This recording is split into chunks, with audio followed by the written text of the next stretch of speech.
It's finally here, the fifth and last spacewalk of servicing Mission 4. When the day's over, NASA hopes to have a Hubble with some refurbished fine guidance sensors, another set of batteries, and 3 new protective panels to insulate the telescope. I know I'm coming out. Cleared out, John. Everything else?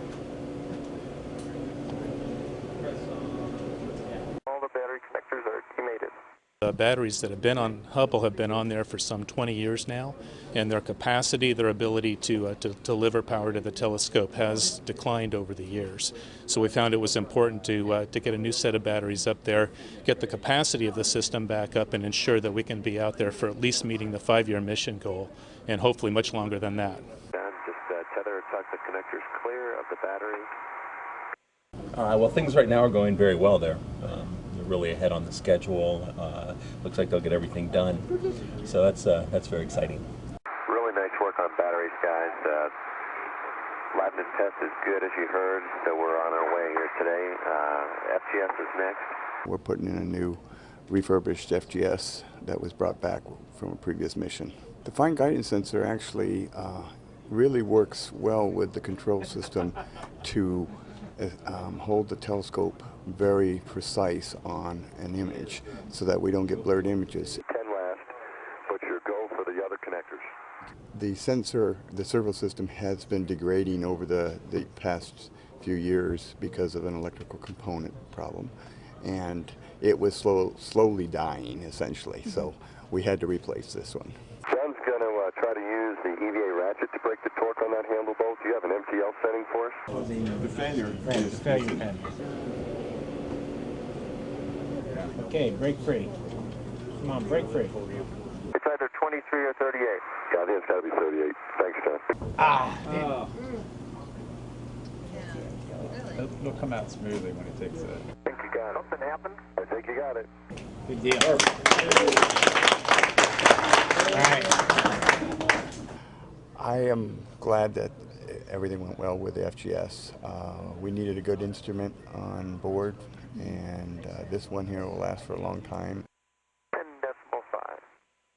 Bay 5 on the telescope is where we have engineering equipment, including the transmitter which sends the scientific data back to the ground. That equipment is running warm, and in fact after this mission we're going to have more data coming to the ground because of the new scientific instruments we just installed. When it runs warm, we need to cool it off so it can continue to send that information down. Feeling up slightly at the bottom corner. Our main concern was really to make sure the crew was prepared to deal with it. You know, what happens if we see, say a large piece of blanket coming off? So we've trained them on what to expect. They know that it's going to look bad. They know that there may be big pieces of blanket. They know there may be little pieces of blanket. To cool that bay, the astronauts are going to roll up the MLI that's currently on it. MLI? Multi-layer insulation. After they roll it up, they're going to have exposed bare aluminum. Megan, you can stop there. That bare aluminum is not good thermally in orbit, so they're going to cover it with something called a noble, new outer blanket layer, and in the middle of the noble is a deployable panel exactly like this. So they're going to take this handle, flip it up, exposing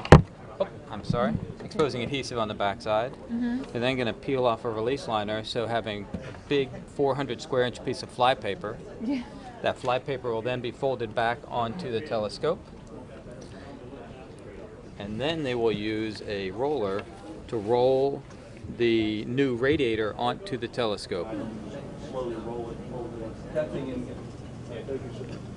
The cover scares me. There's the cover floating around. The cover.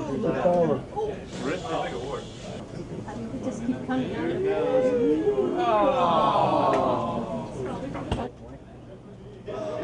Wow! Whoa! It's like, a brush trying to get rid of a whole beach full of sand. Holy cow. Every time you push on it, Oh! Oh my God. Shots flying everywhere. The old installation on Bay 8 of the Hubble Space Telescope, obviously a bit more fragile than that over the other Bay 5 that was swapped out just a few moments ago. Do they care that it's floating around out there? Oh no. They didn't do much about it. Yeah. Well, I mean, they do care, Yeah. but we're now done with all going into the telescope, the instrument. So the risk of the contamination into the instrument bays is gone. The only thing that's left now is for opening up the aperture door to the telescope. You don't want any of that migrating into the telescope. So typically what they do at the end of the mission is we ask for a reboost. Well, the orbiter takes us out of that debris field. Okay. But as of this morning, they canceled that reboost, so they may be re-asking for it now. I'm not sure.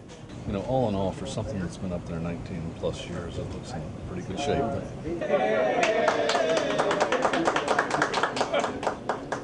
At least for the time being, we think it's the last EVA. What's going through your mind? Well, there's joy because we got to have it all fixed, and it's going to stay up there for, my opinion, another 10 years.